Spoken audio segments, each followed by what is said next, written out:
मध्य पूर्व में अमेरिका और ईरान के बीच तनाव एक बार फिर बेहद खतरनाक मोड़ पर पहुंच गया है।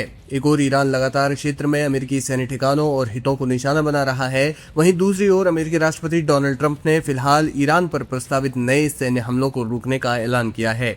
हालांकि ट्रंप ने साफ कर दिया है कि यह फैसला स्थायी नहीं है और अगर ईरान उनकी शर्तें नहीं मानता तो अमेरिका बड़े पैमाने पर सैन्य कार्रवाई करने से पीछे नहीं हटेगा। डोनाल्ड ट्रंप ने अपने social media platform truth social पर एक पोस्ट में कहा कि उन्होंने इजराइल के साथ विचार विमर्श करने के बाद फिलहाल ईरान पर आगे के हमलों को रद्द करने का फैसला लिया है। ट्रंप के मुताबिक अगर ईरान जल्द से जल्द अमेरिका के साथ समझौते के लिए आगे आता है, होर्मुज जलमरुमध्य को तत्काल प्रभाव से खोलता है और अपने परमाणु कार्यक्रम से जुड़े खतरे को समाप्त करने की दिशा में ठोस कदम उठाता है तो सैन्य कार्रवाई टाली जा सकती है।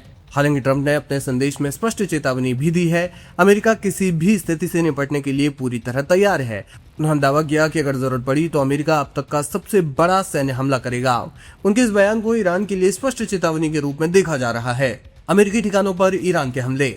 ट्रंप का ये बयान ऐसे समय में आया है जब ईरान क्षेत्र में अमेरिकी सैन्य ठिकानों पर हमले तेज कर रहा है। हाल के दिनों में ईरानी सेना और उससे जुड़े समूहों ने जॉर्डन में अमेरिकी सैन्य ठिकानों को निशाना बनाया। इसके अलावा कुवैत की दिशा में ड्रोन भेजे जाने की खबरें भी आई, जिन्हें कुवैती वायु रक्षा प्रणाली ने मार गिराने का दावा किया। ईरान का कहना है कि यह कार्रवाई अमेरिका और इसराइल की सैन्य गतिविधियों के जवाब में की जा रही है। तेहरान ने यह भी चेतावनी दी कि अगर अमेरिका ने नए हमले किए या क्षेत्र में किसी अन्य देश ने वॉशिंगटन का साथ दिया तो वो देश भी ईरान के निशाने पर होगा। ईरानी अधिकारियों ने यहां तक कहा कि अमेरिका के साथ सहयोग करने वाला कोई भी क्षेत्रीय देश युद्ध की आग में जल जाएगा। अमेरिकी मीडिया में हाल के समय में ऐसी रिपोर्ट्स आई थी कि अमेरिका इस हफ्ते में ईरान के खिलाफ पहले से कहीं ज्यादा बड़े और भीषण सैन्य हमले की तैयारी कर रहा था।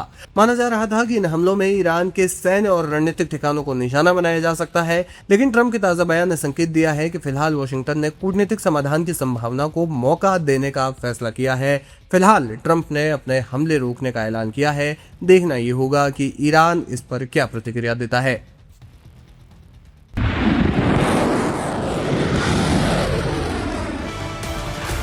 क्या अमेरिका ईरान में कुछ बहुत बड़ा करने वाला है? ये सवाल अचानक तब खड़ा हो गया जब पश्चिम एशिया के कई देशों में स्थित अमेरिकी दूतावासों ने अपने नागरिकों के लिए गंभीर अलर्ट जारी किया। अमेरिका ने साफ कह दिया है कि पश्चिम एशिया में रह रहे उसके नागरिक जल्द से जल्द इस क्षेत्र से निकलने पर विचार करें। क्या ये अलर्ट किसी बड़े युद्ध की आहट है? आइए जानते हैं इस अलर्ट में क्या कहा गया है और राष्ट्रपति डोनाल्ड ट्रंप का वो कौन सा बयान है जिसने तनाव को चरम पर पहुंचा दिया है। अमेरिकी सरकार द्वारा ये सुरक्षा अलर्ट अम्मान, यरूशलेम और बगदाद में स्थित अमेरिकी दूतावासों ने सोशल मीडिया पर पोस्ट किया। इस अलर्ट में अमेरिकी नागरिकों को हिदायतें दी गई हैं। अगर हालात बिगड़ते हैं तो अमेरिकी नागरिकों को इन क्षेत्रों से निकलने के लिए तैयार रहना चाहिए। नागरिकों को अपनी उड़ान की जानकारी चेक करने और स्थानीय अधिकारियों की सुरक्षा सलाह का पालन करने का आग्रह किया गया है। मध्य पूर्व में मौजूद अमेरिकियों को सतर्क और ज्यादा चौकस रहने को कहा गया है। नागरिकों को फ्लाइट रद्द होने, समय समय पर हवाई क्षेत्र बंद होने और संभावित यात्रा में व्यवधान के लिए भी तैयार रहना चाहिए। ये सुरक्षा अलर्ट ऐसे समय पर जारी हुआ है जब अमेरिका और ईरान ने एक हफ्ते की युद्ध विराम के बाद फिर से हमले शुरू कर दिए हैं। मैरीलैंड स्थित कैंप डेविड में पत्रकारों से बात करते हुए अमेरिकी राष्ट्रपति डोनाल्ड ट्रंप ने ईरान पर और अधिक सैन्य हमले करने की चेतावनी दे दी। ट्रंप ने स्पष्ट कहा, हम सिर्फ जीतना चाहते हैं। उन्होंने संकेत दिया है कि सैन्य कार्रवाई अभी कुछ समय तक जारी रह सकती है और अमेरिका ईरान पर इतना कड़ा प्रहार करेगा कि एक समय वो कहेंगे कि अब हम और नहीं झेल सकते। व्हाइट हाउस की प्रेस सचिव कैरोलिन लेविट ने भी ईरान पर बड़ा आरोप लगाया। लेविट के अनुसार तेहरान ने पिछले महीने अमेरिका के साथ युद्ध विराम संबंधी एक एमओयू पर हस्ताक्षर किए थे, लेकिन तुरंत बाद उसे तोड़ दिया। ईरान ने वाणिज्यिक जहाजों पर हमले किए और अमेरिकी सैनिकों की हत्या की। राष्ट्रपति ट्रंप इस तरह की आतंकवादी हरकत बर्दाश्त नहीं करेंगे और जब तक ईरान सार्थक तरीके से बातचीत की मेज पर नहीं आता, उसे इसकी कीमत चुकानी पड़ेगी।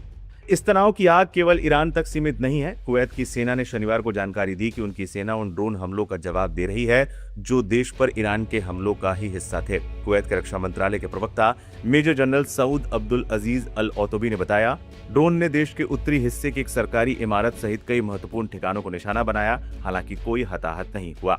अमेरिका होर्मुज को फिर से खोलने के लिए दबाव बना रहा है, जबकि ईरान अपनी अनुमति के बिना यहां से गुजरने वाले जहाजों पर बार बार हमले कर रहा है।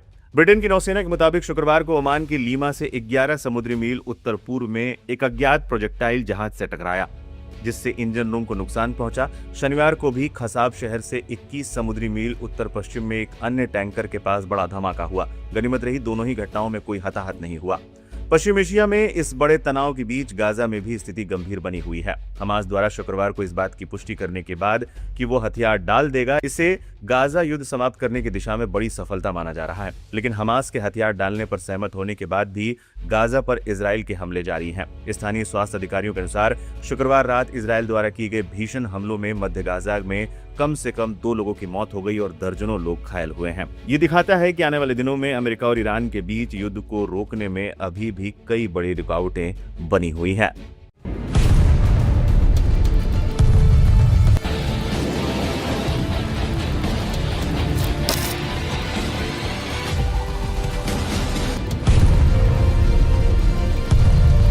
रात के अंधेरे में ये चिंगाड़, ये चिंगारी जो ज्वाला बन निकल पड़ी है दुश्मन के ठिकानों को तबाह करने। जी हां, ये अराश है, ईरान का अराश। वहां इसे अराश कहते हैं, लेकिन हिंदुस्तानी में अर्श। अब इस चिंगारी का नतीजा देखिए। यह है बहरीन का धधकता हुआ शेख ईसा एयरबेस, जहां से उठता काला धुआं बता रहा है कि अपना काम कर गया अराश। ऑपरेशन थंडरबोल्ट की 24वीं लहर के तहत ईरान ने बहरीन में अमेरिकी अड्डे में फ्यूल स्टोरेज टैंक्स, हथियारों के वेयरहाउस और बड़े बड़े हैंगर्स सब उड़ा डाले। 24 जुलाई की सुबह बहरीन के शेख ईसा एयरबेस पर यह मंजर था।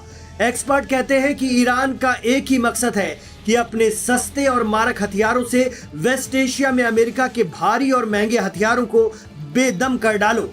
ये एक ऐसी रणनीति है जो पीस डील MOU साइन होने के बावजूद अमेरिकी हमलों के बाद ईरान ने अपनाई है और इसे नाम दिया है ऑपरेशन थंडरबोल्ट, जिसका मकसद है अब अमेरिका का खित्ते में खात्मा और सीधे इसराइल को पकड़ना। इससे कम कुछ नहीं। इससे पहले गदीर, कादिर, फतेह, खैबर शिकन और हज कासिम बैलिस्टिक मिसाइलों से मिडिल ईस्ट में अमेरिका को तगड़ी चोट देने के बाद ईरान अब ले आया है अराश 1 और अराश 2। इस मानव रहित हवाई मशीन की खासियत है कि ये आत्मघाती है। जहां जाती है वहां तबाही मचाती है, दुश्मन को संभलने का मौका भी नहीं देती। ईरान का दावा है कि अराश 2 ड्रोन 2000 किलोमीटर की सीमा के भीतर सभी खतरों को मिटा देगा, जबकि ईरान से इसराइल की दूरी 1700 किलोमीटर है और अमेरिकी ठिकानों की उससे भी कम।